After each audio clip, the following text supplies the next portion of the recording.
warahmatullahi wabarakatuh. Apa kabar kalian semua? Nama saya Samuel dari kelas Prodikapi. Hari ini saya ingin menyampaikan presentasi tentang teknik dasar proses produksi pada masa industri. Yang ini berada di bidang desain komunikasi visual atau sering disebut TK. Mari kita bahas. Yang pertama kita bahas adalah metode perancangan desain komunikasi visual. Metode merupakan sistem kerja untuk memudahkan pelaksanaan suatu kegiatan guna mencapai tujuan yang ditentukan. Metode yang digunakan pada perancangan desain komunikasi visual secara garis besar dilakukan melalui tahapan identifikasi, analisis, sintesis, dan evaluasi. Jadi semua metode ini sudah dinyatakan secara detail ya guys ya. Identifikasi data. Tahapan identifikasi dilakukan melalui tahapan persiapan untuk mendapatkan data melalui wawancara dan pengamatan.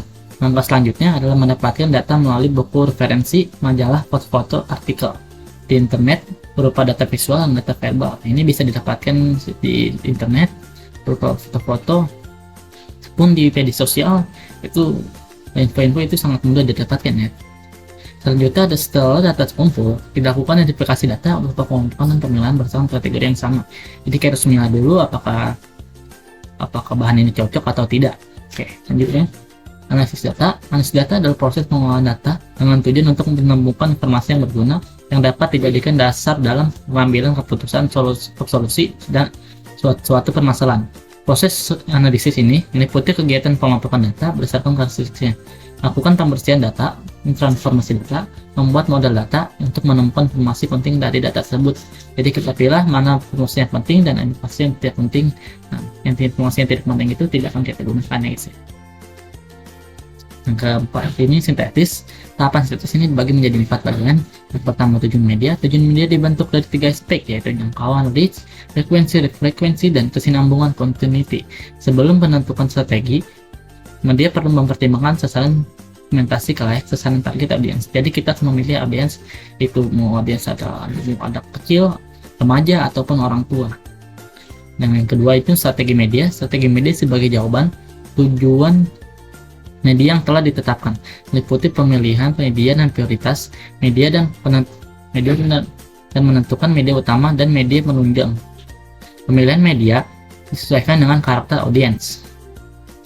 Program media berkaitan dengan penjadwalan media, menentukan ukuran, durasi, mengatur waktu tayang, jenis media. Yang keempat itu yang sudah pasti budget media. Budget media meliputi anggaran media, placement, sewa ruang, sponsor, program, serta pajak, biaya perizinan dan sebagainya. Jadi kita membutuhkan biaya budget untuk melakukan kegiatan ini guys. Ini selanjutnya tujuan perencanaan desainer yang kreatif. Teknik dasar produksi pada industri kreatif itu meliputi konsep kreativitas. Konsep kreativitas artinya adalah bagaimana cara kalian menentukan langkah-langkah sistematis agar suatu karya kreativitas dapat terwujud dalam konsep. Pada konsep awalnya adalah sebuah ide yang tidak nyata, jadi kita harus berimajinasi, dan imajinasi itu kita buat menjadi nyata guys. Ide itu bisa berasal dari pengalian referensi, kreativitas, riset dan penelitian hanya untuk mengembangkan dari yang telah ada sebelumnya. Jadi kalau kita ada ide sebelumnya, kita punya ide, mari kita nyatakan ide kita itu ke dalam bentuk nyata ya guys. Selanjutnya berpikir kreatif. Nah, kita sebagai manusia itu harus berpikir kreatif agar bisa menciptakan hal-hal yang baru. Nah, berpikir kreatif tidak selalu berpikir dengan angka-angka, penerimaan atau varian. Berpikir kreatif adalah cara berpikir dari sudut pandang pemecahan masalah dari sudut pandang berbeda. Nah, kita harus berpikir kreatif, kritis juga dari berbagai sudut pandang. Karena sudut pandang berbeda itulah kadang-kadang orang kreatif dikatakan orang yang antik atau unik. Orang-orang ini memiliki bakat khusus, dan dimana bakat ini mungkin tidak bisa dimiliki oleh orang pada umumnya. Asalkan memiliki alasan yang jelas dan bisa dipertanggungjawabkan, tentunya tidak bermasalah karena tujuannya adalah memecahkan masalah. Selanjutnya, kreativitas dalam industri kreatif. Industri kreatif merupakan suatu industri yang menitik beratkan produksi melalui pemanfaatan sumber daya proses kreatif. Nilai jual dari industri kreatif sangat tergantung seberapa banyak kreativitas terlibat dalam industri tersebut. Semakin banyak kreativitas yang dilibatkan, maka akan semakin tinggi nilainya. Kreativitas yang lagi itu adalah gabungan dari beberapa ide yang telah menjadi satu, sehingga menjadikan produk yang baru atau hal yang baru, sehingga itu menjadi minat para audiens untuk melihatnya.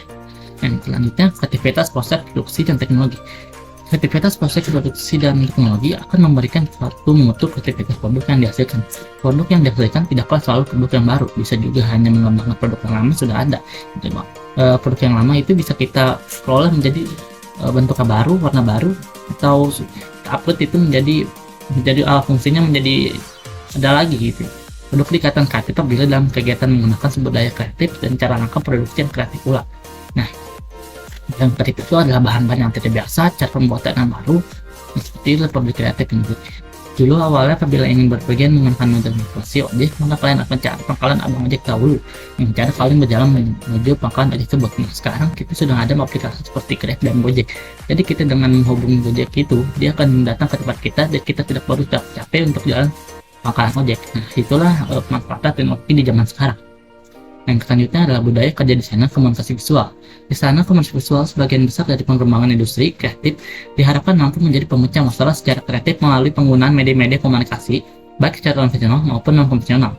Media komunikasi secara konvensional itu meliputi media cetak, poster, leaflet, brosur, katalog, billboard, dan media penyiaran seperti televisi.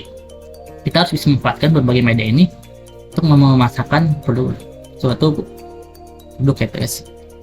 Media non-konvensional meliputi media baru seperti media digital benar, pada sosial media baik bersifat gambar diam maupun animasi, video pendek, video turun, dan lain sebagainya.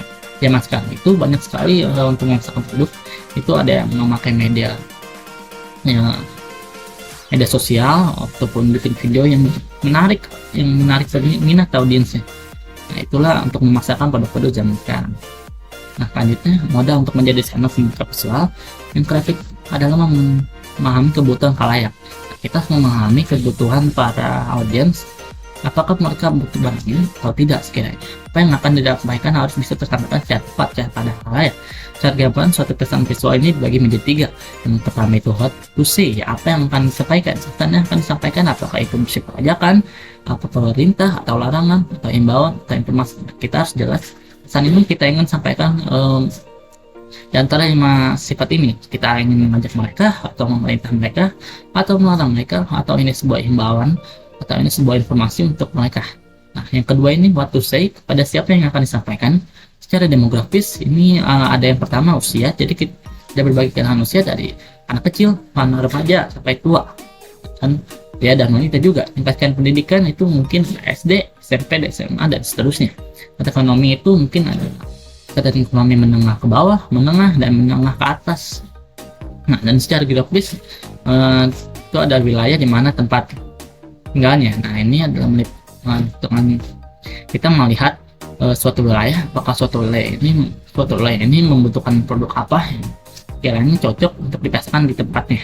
Nah, yang ketiga ini what to say, bagaimana cara mencapaikannya. Media konvensional, nah itu media konvensional berita berupa siaran, iklan, ada ini untuk kita membagikan poster, untuk kita memasang baliho. Nah, itu bisa. Nah, media non konvensional itu seperti media sosial, kita membuat video, kita memfoto produk kita dan menyebarkannya di media sosial.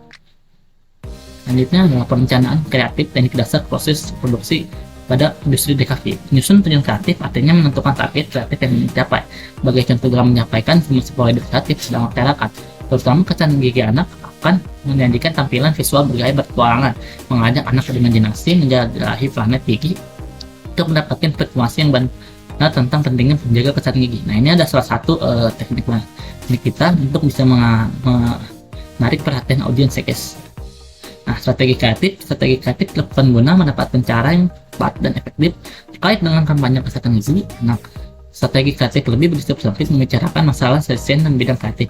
Pada wilayah ini ditentukan pada paduan kreatif yang bersifat verbal dan visual serta isi materi yang hendak diinformasikan. Strategi visual terkait dengan siasat, trik, kebijakan atau langkah-langkah yang digunakan untuk mencapai tujuan tetap visual. Desain tetap berpegang pada 2 paduan. Itu tidak harus memasukkan unsur-unsur DKV dan prinsip dasar desain. Selanjutnya ada program kreatif dan budget kreatif. Kita bahas program kreatif. Program kreatif ini dilakukan untuk menyusun peraturan proses produksi dan proses kreatif seperti kapan memulai layout, meeting dan sebagainya. Dan ini adalah program kreatif ini seperti susunan acara. Ketika kita memulai acara, hal apa yang akan kita lakukan di acara tersebut dan bagaimana kita akan melakukan finishing pada tahap ini. Nah, budget kreatif ini meliputi biaya produksi dan desain print ya seperti atau acara pasti kita membutuhkan budget. Budget ini kita harus hitung dari berbagai macam alat yang kita gunakan. Nah, selanjutnya panjang produk grafis. Ada 4 di sini. Kita jelaskan statement of problem, yaitu merumuskan apa yang menjadi perhatian utama atau gagasan ide yang akan disampaikan berdasarkan. Nah, kita harus memahami isi pikiran masyarakat sehingga pesan yang kita sampaikan ini bisa mereka serap dan pahami dan mudah dipahami oleh masyarakat. Survey of problem area, yaitu menyelidiki atau survei terhadap masalah yang telah dibatasi agar segala pemikiran dapat dikembangkan menjadi beberapa gagasan yang lebih mendasar. Nah, kita harus melakukan survei agar semuanya ini gagasan ini bisa dipahami oleh masyarakat khalayak umum. Nah, formulating the problem, yaitu merumuskan dan menyederhanakan masalah sehingga tercipta gagasan yang lebih terfokus. Nah, ini gagasan yang jelas, gagasan yang memfokuskan pada suatu hal sehingga gagasan tersebut jelas dan mudah dipahami. Question and simplification, yaitu gagasan-gagasan kreatif yang telah dimiliki diselarkan dengan media yang akan digunakan, jangan menjelaskan lingkungan di mana gagasan itu akan dimanfaatkan. Nah, gagasan kreatif ini bisa kita olah dan kita akan sebarkan melalui media-media yang akan kita gunakan, dan lingkungan di mana gagasan itu akan diterapkan, seperti berbagai macam, seperti sekolah, lembaga pendidikan, atau suatu hal yang meliputi kebutuhan masyarakat. Oke, untuk saat ini saya akhiri presentasi pada hari ini. Mohon maaf bila ada kekurangan, mohon maaf juga jika ada kesalahan kata. Saya juga masih belajar, saya menerima segala kritik dan saran. Terima kasih telah melihat presentasi saya. Assalamualaikum warahmatullahi wabarakatuh.